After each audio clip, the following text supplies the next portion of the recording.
This lonely pawn? It's called an isolated pawn, and it's one of the most misunderstood concepts in chess. And I promise you that in 3 minutes you will find out what it is, why it's risky, and how the best players turn it into a weapon. An isolated pawn is a pawn that stands alone with no friendly pawns on the files directly beside it. This type of pawn can happen in many openings. Like with anything in chess, there's downsides and there's upsides, and you must know how to work with it. Isolated pawns cannot be defended by another pawn, and so they must rely on pieces for protection.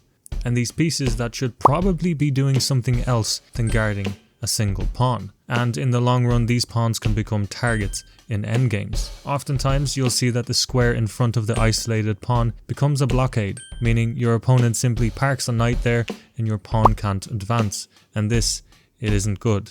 And when all of the pieces are traded off, the isolated pawn's dynamic value disappears, and what remains is a static weakness that can be targeted quite easily in these endgames. But oftentimes an isolated pawn takes a lot of central control, which also allows knights and bishops to occupy powerful posts behind or beside the pawn. And because there's no pawns on files beside the isolated pawn, these squares become open, which means your bishops, rooks, and knights have more room to breathe, giving you the potential for piece activity. And this isolated pawn also oftentimes helps in launching pawn breaks. For instance, if you have a pawn on d4, pushing it to d5 at the right moment can open lines and release your pieces explosively. And so what to do with an isolated pawn? Well, you should have to keep the pieces on the board, since the more pieces remain, the more pressure and attacking chances you have. And think activity now, before the endgame comes.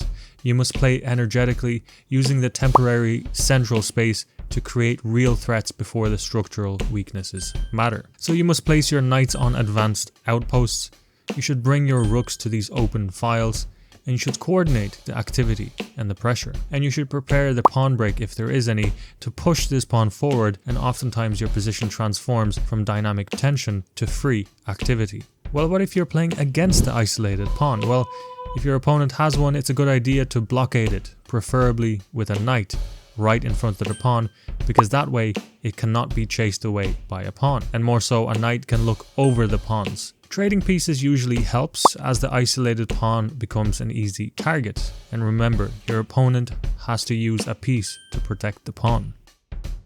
And remember, the isolated pawn is a strength when the board is busy, and it becomes a weakness when the board is quiet.